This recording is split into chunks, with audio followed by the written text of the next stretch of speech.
Welcome to Stargate SG1 for the first time, still not a Star Trek podcast. My name is Jeff Aiken, and I'm watching Stargate SG1 for the first time. I'm sorry. Monkey Man. Hey, I've heard that's a phenomenal movie. Hey, I am Brent Allen. I'm watching Stargate SG1 for the 47th time. But for the first time, I am looking for what Stargate is trying to teach us. You know, those lessons that hold up a mirror to society, give us hope things can be better in the future, or just tell us, Jeff, you and I have had lots of these conversations lately. How can we be better people to one another? Maybe we'll have some of those conversations today as we watch the 8th episode of the 3rd season of SG1, Demons. Last week when you said this is what we're going to watch, I guessed that this is going to be kind of our first foray into some Sokar stuff. Sokar is apparently like the devil, and there's going to see some of his demons, and we're going to start setting him up as, I don't know, the new Apophis, as it were. The new Apophis. The Apophis is Apophis, and Sokar is Sokar, but he's going to fill the story role that Apophis filled for us. The new bad guy is what you're saying. The new big bad, yeah. Right. And so we'll see. Why don't you give us a little bit of the details on Demons? Well, very few details for this episode. August 13th, 1999 is when it premiered. This is the 8th episode of season 3. Two things, actually, I do want to point out. This is a Peter DeLuise directed episode, which means, yes, there is a cameo. Jeff, I'm actually going to tell you who he is in this one. We're just going to have to look for him. He is titled as Screaming Villager. So let's look for the Screaming Villager. We'll try to point out Peter DeLuise. We're going to look for it together. I've never noticed the Peter DeLuise cameos except for in a handful of episodes. I didn't know that he basically does it every time he directs. That's okay. New information to me. Here's the other thing. Last week we watched Dead Man Switch, right? Flash Gordon. Flash Gordon's there. Did you notice he had a little scar over his eyebrow? I sure did. Yeah, it's part of his deal. Okay. So apparently they thought it was so cool or whatever. In today's episode, just look for it. Jack is going to get a scar that is that exact same kind of scar. Really? Now, what I cannot confirm is that they did it because of Flash Gordon. Like, Flash was so cool. You got to do this. Now, Richard Dean Anderson does not have a scar in his eyebrow. Okay. But he will, something will happen to him today that will give him a little cut right above his eye. And he will carry this as part of his makeup for the rest of the show. Really? Yeah. Okay. Yeah. Which is basically like, I think it's just, they sat in the makeup trailer and thought like, yeah, this makes Jack look badass, so let's do it. We got to toughen him up a little bit. Right. So be on the lookout for the scar or for the cut. Actually, I guess we're going to see today. That is coming up. No spoilers as to what actually happens or how he gets it or what goes on. Bangs his head into a pipe or something else. Jeff. So Jeff, with that is all I have. That means it's time to go watch an episode, pal. Let's go do it. Hey, listen, if you guys are here for the first time, first of all, welcome. You guys are amazing. We are awesome. We love you guys. What's about to happen here is Jeff and I are going to go watch this episode right now. It's not like we watched this episode prior to hitting record. Nope. We pressed record and now we're going to go watch it. But we're not pressing pause on record, Jeff. We're going to keep recording, okay? Mm-hmm. Because we're going to record our reactions, Jeff's reactions, my reactions to watching this episode together. If you're on YouTube, you're going to catch that reaction video. If you guys want the full unedited behind the scenes version of how we put all this together and what happens, go over to our Patreon account. That's patreon.com/. Bye, nerds. And you guys can catch all the fun details of how you can sign up to receive those as well. If you're listening on a podcasting app, you're going to gate into the future. You're going to catch us on the other side where I'm going to share my first time reactions. Brent's going to talk about any of the sci-fi messages he found, and that's going to be, in about 45 seconds from now. Brent, why don't you kick this off? Demons. Let's kick this pig. That sounds mean. This path is well traveled. Which means the Stargate is still in use by someone. Or something. Was Austin Powers a thing in 1999? I think it came out in 99. Was it? Okay, well, there you go. That's it right there. Looks like a church. 97 it came out. There you go. Most likely Christians reside here, O'Neill. Thank you, Teal. Well, this is the first sign of Christianity we've encountered, sir, in hundreds of missions. Which means they probably had to have been taken from somewhere in medieval Europe through the Antarctic Gate. By which go Aoud. That's a good question. You've asked Mhm. about this before, Yep. about if we ever will encounter Christianity with all the other religions we got going on. So, Right. If a Gould comes in and takes one of those mantles on, yeah, then Yeah. we shall see. let's find out. We've encountered Goa that enslaved old? ancient human populations Jesse. have taken on the roles of those cultural Well, deities. Tokar Ra, Apophis, is- Hathor from the Egyptian pantheon. Yeah, we got it. Well, if these people were already Christians when they were taken from Earth, it suggests that this school is playing God, as in God. It's a bit of a stretch, don't you think?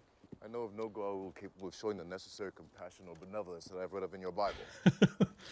They're read just the not Bible, nice Bill? enough. It is a significant part of your Western culture. Have you not read the Bible, O'Neill? Oh, yeah.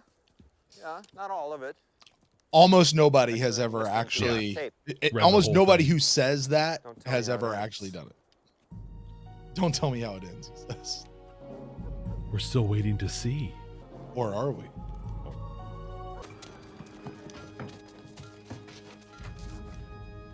It's always interesting. Are they afraid because they're unknown people or because there's a Jaffa leading the crew? Hello? We're not gonna hurt you. I promise you that question will be answered. They're not buying it, Danny. Danny. Oh, Danny boy. The Vorlon. It's like an icon where you've got the crucifixion, you got hell underneath, it looks like. He's reading it okay. Still have that medieval sense of justice, apparently. What was she doing? Talking in public? Showed her That was a hair. crime. Showed her ankles. Yeah. Spare her, please. We're friends. You think they're vampires? I am Simon. You have come through the circle of darkness. The Stargate, yes. Circle of Then you must be of his darkness. brethren. I beg of you.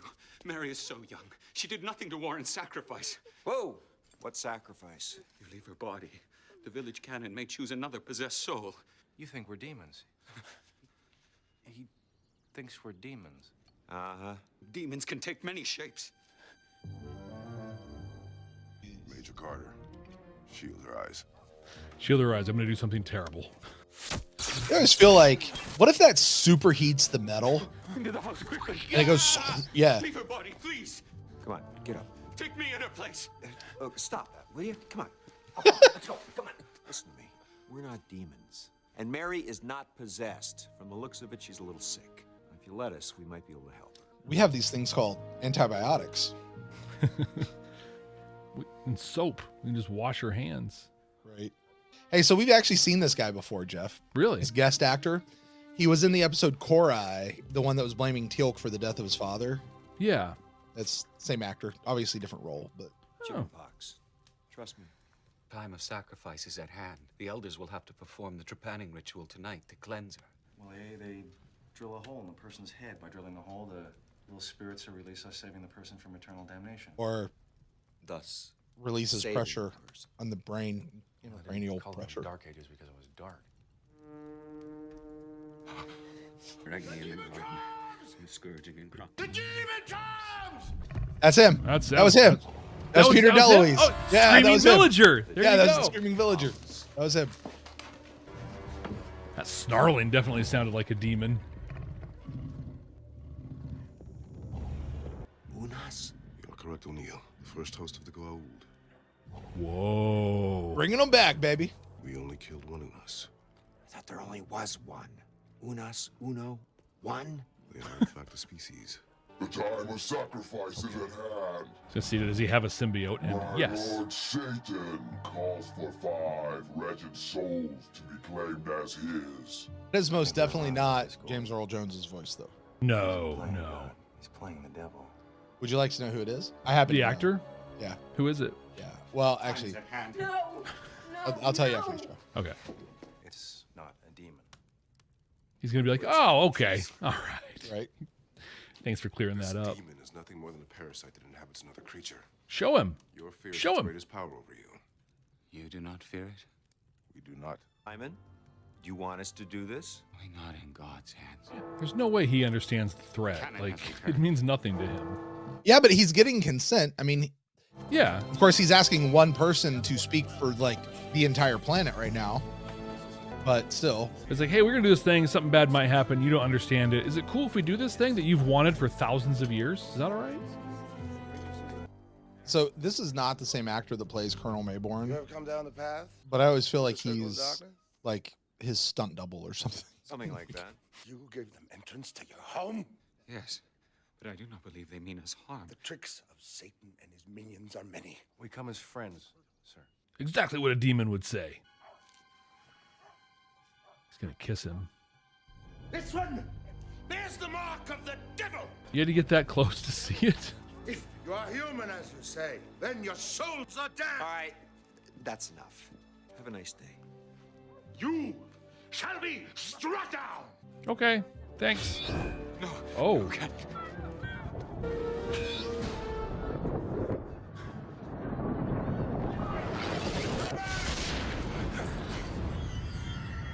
Yikes. What do you think that is? He's got a ship in outer space just hanging out, like shot a It's probably blast down or something. Like Probably some kind of sort of satellite or something like that. a satellite, that'd make more like. Can you imagine Took doing our something like put that there. with just like a? I mean, that's like some Apple technology. I'm doing just some swipes. Talk about swiping left, man. Yeah, I picked up on that too. Although it really is just the whole paint with a laser thing. It just happens to be on a ring. That's what it looked like. Where's our friend? It has been decided he must endure the tests. What tests? Tilk's like, if I had a nickel for every time something like this happened to me, I'd have like 2 nickels, which isn't a lot, but it's weird that this keeps happening to me. You know, I know we're counting Teal'c's and deeds, but maybe we should just count the number of times he gets put in shackles. Oh, he's getting borderline scourged right now. Right? That is not the best makeup job I've ever seen. Demons. No, but Who will not shrink from committing and Say nothing more, or they will kill him. Like, think about how those happened to him. Like, what happened that caused those wounds? That doesn't make any sense at all. by God to seek out those spirits. had a 9 tails across the face, and maybe punish them. Maybe. with only 2 tails. Okay, Wrong response, well, Tilk. this part may not hurt. The part right here below Right? freaking hurts. And if this thing is metal, now I know we earlier talked about heat transference with the shackles. Uh-huh. That's gonna go through real quick. Tilk, there's a time to be tough. It's not a time. Not a time. This is where I want Tilk to be like, ow, no, Yeah. stop, Stop. Please. ouch. This is very unpleasant. Thrust into hell, Satan, and all the evil spirits, who prowl upon about earth. the world. We'll go back where we came from. He's innocent! You son of bitches! Ouch. That's his thing. Insist only that you remain in chains until you return to the circle of darkness, to whatever dark place you reside. He literally could have just done this the And first that time. you never return. Because you know if I did return that I would break your damn neck. Do you deny the demon is real? Do you deny that it could destroy us if it so wished? The lies men tell in the name of God to maintain their power. Sacrifice has allowed the people of this village to survive. for Generational generations. lies. Yeah. Just as the wheat is separated from the chaff. Speak no more of this. He maintains power by controlling who gets sacrificed and who doesn't. No more. I have asked for this dispensation, and he has granted it. I cleaned him up real nice. Where's our gear? Man, Tapping's doing a really good job looking If I were like to for bring it to real you, sad and concerned about this, like trying to suck us into the illusion that Tilk is really dead. I'm just really curious how they're going to claw their way out of Bury it. the Stargate after we've gone through. That should prevent the Unis and anything else from. I cannot do It that. surprises me you There just must don't be know. other people who are willing to. I mean the But- circle. Well, the Jaffa, Well, it's the near it, or symbiote even should look upon it. fix him up, right? Simon, we are ready. They ask that I care for.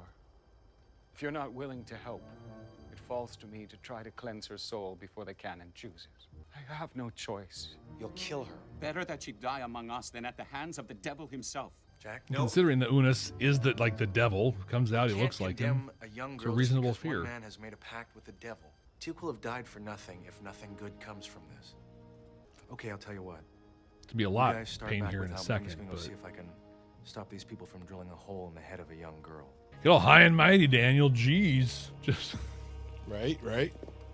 Fever's down. I remember those little temperature strips. Oh yeah.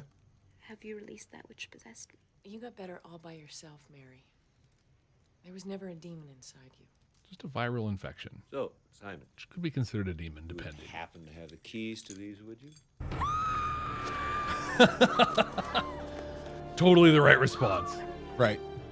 I mean, when you sit up like the Undertaker, like, gong. There's a reason that gimmick worked for 30 years so Exactly. well. Like, exactly. It's terrifying. Teal'c, you're alive? Just so. Way to go, Junior! My symbiote did sustain me. If somebody didn't know the physiology of a Jaffa, that could come across a really different way. Environment. It must have filtered the oxygen and fed it into Teal'c. But there is actually a very logical explanation for this. Yes, there is. You don't understand. The thing living inside of him. Now they are evil, all of them. What do you want from us? He passed your test. These force will be the first chosen for sacrifice. Simon, get out here and do something. It's a long time for them to be hanging out there. I don't think anything we say is going to make a difference, especially not after Teal'c's resurrection. That's the question I always ask in situations like this. How'd they use the bathroom? Just on them?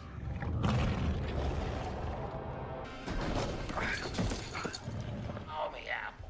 If they truly are servants of Satan, why does he resist? Oh, starting to question. You're not of this world. No. No, we're not. Mary, we're going to take a little tumble, so just scrunch up in a ball and roll with the rest of us. Oh, literally. You cannot escape me. Leave them! He's got the staff. You dare to challenge me? Do it, Simon. You shall join them in hell. Simon! It's a good thing he knows how to use the staff. It's helpful. Well, maybe. There you go. Keep shooting. See what color blood he has there? Uh-huh. That's very bright green. Shoot! Which just goes to show you that the Unas are bolting. For this you will pay with your life. Copper-based blood. Mary, staff. It worked well as a team. Just back and forth. What have you done?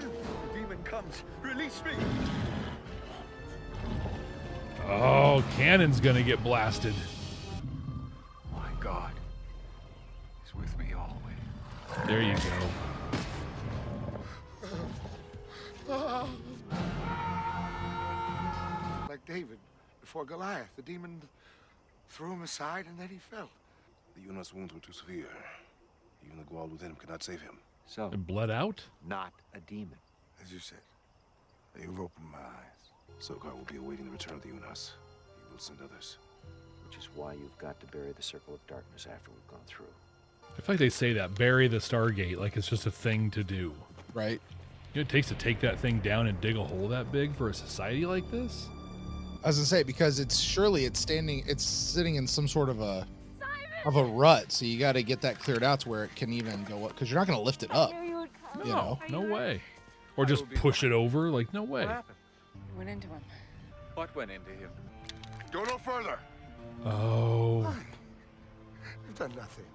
My children. Thank goodness for Joel and R. Positive, sir. Right. I can sense it. The Eunice host was dying. It had nowhere else to go. It went into him. Just something else we should try to track sometime, Jeff. I'm not going to do it. How many times they actually kill a Gould? Yeah. Like, there goes another one.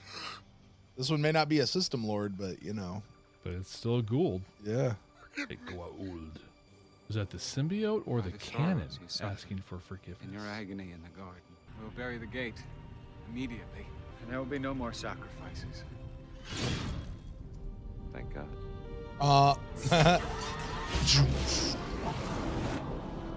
The Stargate as a mechanism is such a great, like, just, and the episode starts and the episode ends. Like, yeah.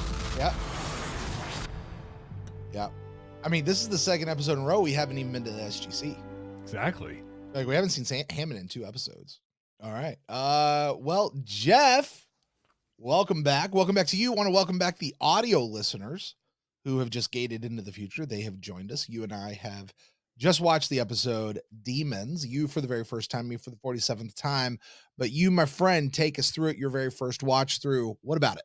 Right out of the gate. Get it? Right out of the gate? Oh! Didn't even mean to do that.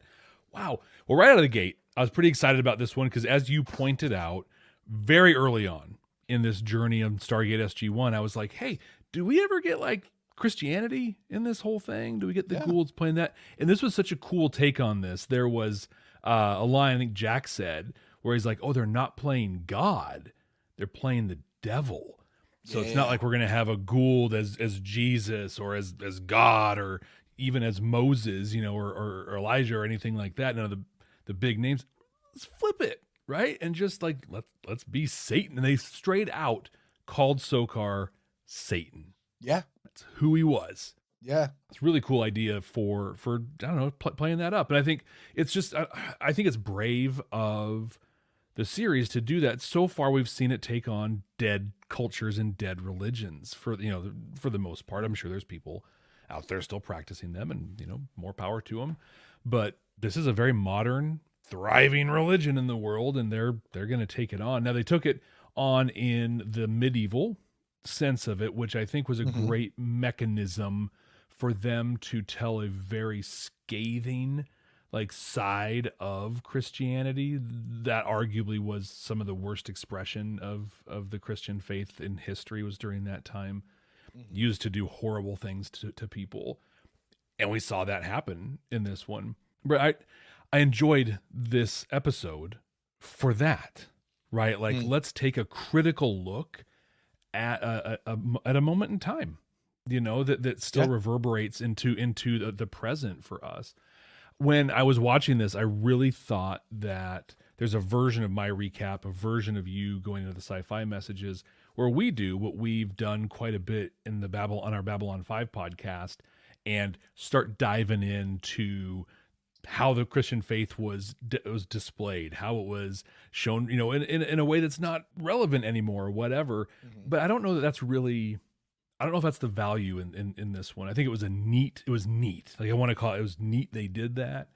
I hope that we get more, you know, of like, because there's for being a monotheistic religion, there's quite a pantheon in Christianity, you know, of things to pull on. You got the angels, and, you know, they even invoked Saint Michael the Archangel in this one. And stuff. So I hope we see more of that, you know, from the Gould. I think it would be very interesting. But all in all, like, okay, there's the Christian thing. It happened. I loved the casting of the canon. Oh, yeah. Through the very end, the dude who played the canon you just wanted to punch him in the face the whole time. Yeah.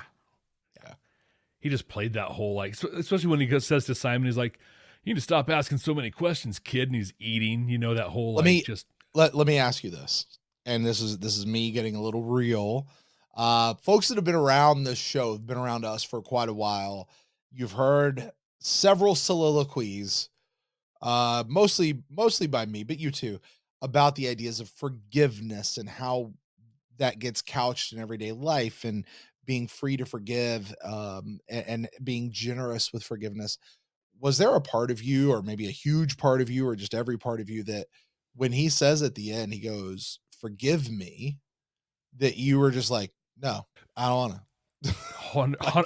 100%. Yeah. But I had a whole thought process there of like, he's like, forgive me. I'm like, no. And then I thought, wait, is that the symbiote or is that the canon asking for forgiveness? Because if it's the symbiote, I'm not interested in his forgiveness.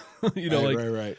That's total deathbed confessional, you know. It's like, oh shoot, now that it's all apart. No, dude, literally 4 minutes ago, you were trying to murder everybody here. Right. But if it was the canon asking for forgiveness, I'm kind of all in for that.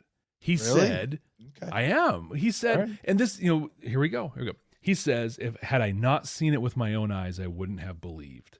And that, right, that's such a huge part of the story after the resurrection in the Gospels. Sure. Thomas, right? We call him Doubting Thomas, because he's like, until I see him, until I put my finger into his wounds, I will not believe that he's back. And then Jesus does show up. He's like, yeah, here, go. Yep, see, there I am.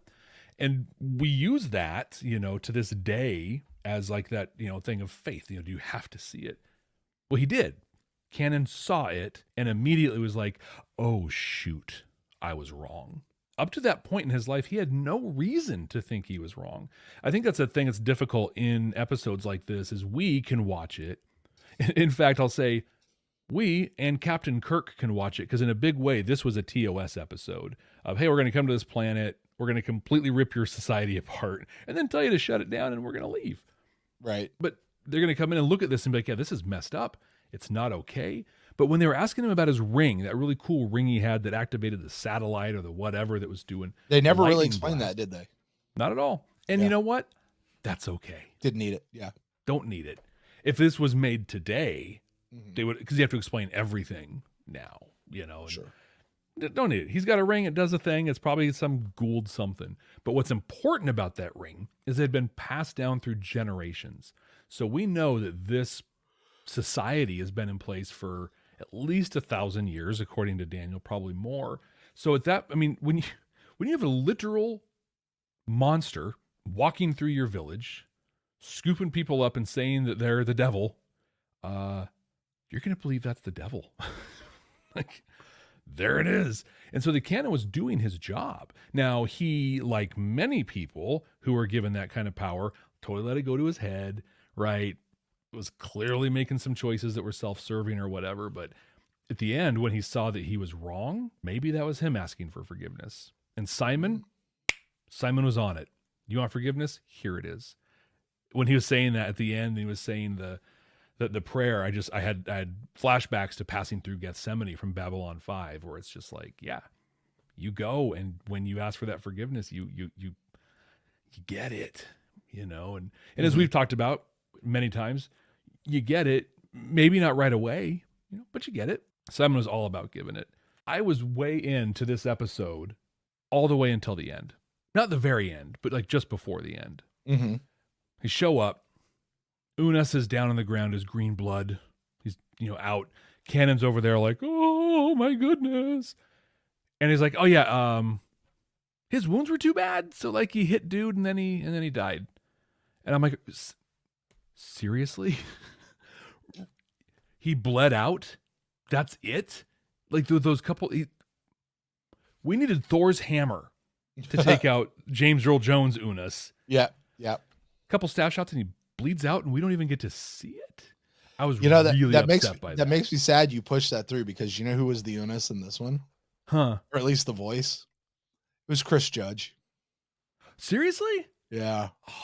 Oh, yeah. man. So we needed Thor's hammer for James Earl Jones's Unis, but for Chris Judge's Unis, just yeah, a couple staff shots. Yeah. And the thing is too, like, wouldn't a staff cauterize your wounds right away? Not important. We won't go into that. I don't see a lot of value there. But I was just like, really? He's gonna die just like that? That's this horrible, scary thing. And I don't know. I was that took a lot of the wind out of the sails in this one for me. But up to that point, and the very end of it, I really enjoyed it. We've dived in a little bit already, but Brent, were there any sci-fi messages that you were able to pull out of this one?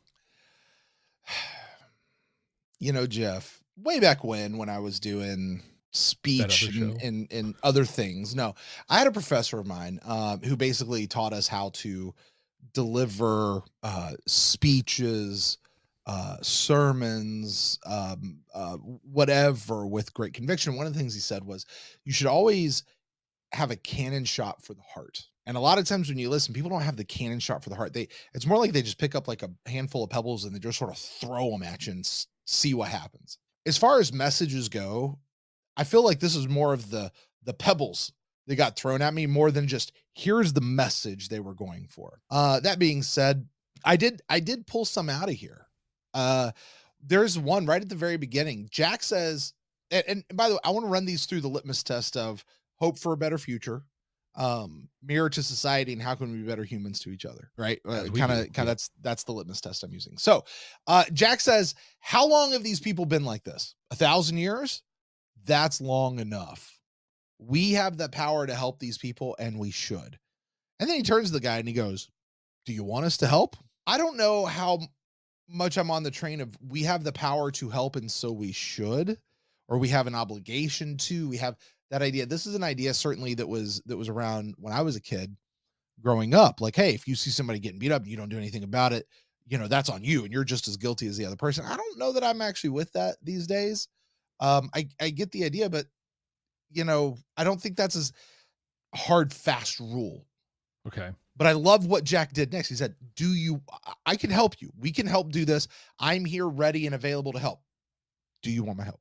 I appreciated that. The sideways side of that is he's asking one guy to ask for help on behalf of everybody else out there. And a guy who actually didn't have the authority to say that. Yeah. Minutes after he asked him, he's like, oh, that guy, he's our spiritual leader over there. Yeah. It's like, okay. And then he asked that guy, and the guy was like, no. And he goes, and Jack just ran and goes, okay, let's go home. Now, the rest of the episode still had to happen. So obviously they didn't go home. I believe that's when we got the little ringy thingy, but still, at least being ready to offer help when it is within your capacity to do so. And then ask. Like, I think that's really the great that, like, ask, like, do you want me to help? And if not, the answer, like, giving people the ability to say no is huge. Massive. Right? So there's that one. I like this one. Talking about a mirror to society. Oh, Jeff.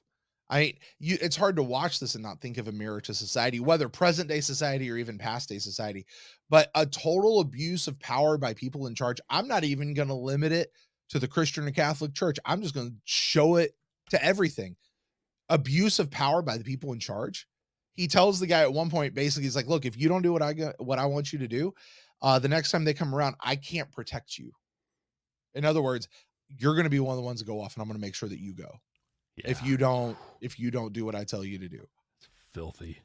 That's so dirty. But how often does that happen? Oh yeah. You know, how often, if you don't play like this, then you're never going to be a part of this again. Or whatever. I've been in those shoes before. Maybe not with so many words, but certainly an abuse of power in that. And I mean, I think we can certainly think of thousands of times through history when people have abused their power, you know? Oh yeah, for sure. I think when you're a victim to stuff like that, you tend to see it more clearly and earlier than people. Anyway, but then this one, this might have actually been my favorite one. How can we be better humans to each other? I'll list it under that one. At the very end, the cannon's been taken over, and then he's been shot, and he says, forgive me. Was it the Gould? Was it Cannon? Does it really even matter? And Simon does, even though he had every right not to. He had every right not to. He had every right to be like, no.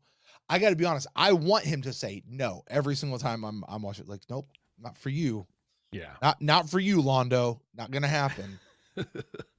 But then he, in an amazing set of maturity, goes, yes, I will forgive you. Knowing that guy right there is about to die, there's nothing he can do to redeem himself, pay him back. That's the idea of forgiveness. Mm-hmm. You know, that's why the irredeemable can be redeemed, because there's nothing that they can do to be redeemed. They have to be redeemed by another. They have to be forgiven by another. Yeah. You know, like I said, a lot of throwing pebbles. Mm-hmm. No big Good like pebbles. Was any of that what they were trying to go for? I don't know that you can do a living religion and not show stuff like this and For not real. want to put stuff like that on TV. But was there anything?